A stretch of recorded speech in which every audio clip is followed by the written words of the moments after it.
Sa detalye ng ating mga balita, bahagyang humina ang Typhoon Francisco habang bambagal na kumikilos sa karagatan ng extreme northern Luzon.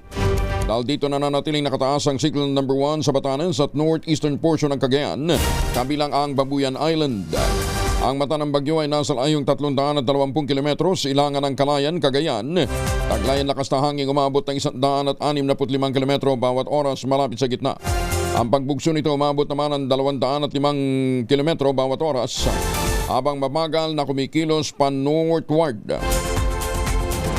Bagamat malayo ang sentro ng bagyo, magdadala pa rin ang southwest monsoon o habagat ng malalakas na bugso ng hangin at pagulan sa malaking bahagi ng Luzon, Visayas at ilang bahagi ng Mindanao.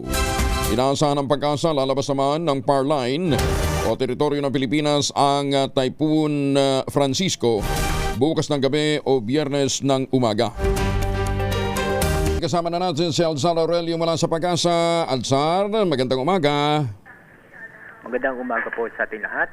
Si Bagyong Francisco ay kumikilos papalapit sa extreme northern Luzon. Ang kasalukuyan ng line nito ay 275 kilometers silangan ng Basco, Batanes. Ang lakas ng hangin ng bagyong ito ay umaabot nasa sa 190 kilometers per hour. Dahil pa rin sa Bagyong Francisco, nakataas pa rin ang sigdan number 1 sa Batanes at Babuyan Islands.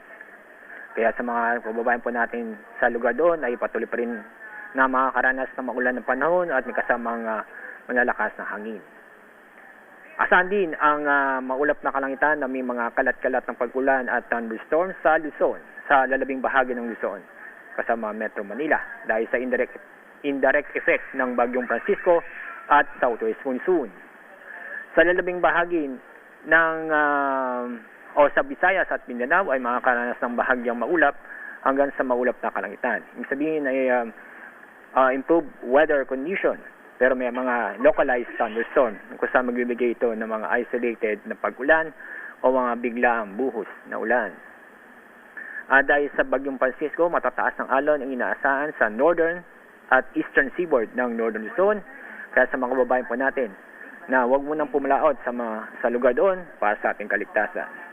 Samantala ang isa pa pang bagyo sa labas ng PAR, si Bagyong Higos, na kung saan nasa layong more than 2,800 kilometers east ng Luzon. Inaasang papasok sa PAR kapag hindi magbabago ito, maaaring po sa Huwebes o sa Biyernes. At base sa forecast track nito, ay sandali lang po siya sa loob ng PAR at maaaring sa Friday ay labas uli at inaasang patungo sa Japan. At yung si Bagyong Francisco, kapag hindi magbabago din ang kanyang kilos at direksyon, maaaring sa Thursday o Friday ito lalabas ng PAR patungin din sa Japan. Yan ating update mula sa Pag-asa. Ako po si Alzar D. Aurelio. Alzar, ibig sabihin dalawang bagyo magsasabay sa Biyernes sa loob ng PAR? Opo, pero magkalayo naman sila. Magkalayo. Yun nga lang, dalawa pareho silang i-export natin kung sakasakali papuntang Japan, ano ha? Yes po. Itong isang bagyo nasa labas, ano magiging pangalan niya kasunod ni Francisco? Letter G, si Gardo po. Gardo. Apo. So si Francisco at si Gardo ang kung sakasakali i-export natin sa Japan sa Friday. Ayan. Sige. Alzar, thank you ha. Maraming salamat. Magandang umaga. Maraming salamat po. Si Alzar Aurelio mula po sa Pag-asa. Ohayo gozaimasu sa mga suki natin sa Japan. Ingat kayo dyan ha. At may paparating na dalawang sama ng panahon. Maganda!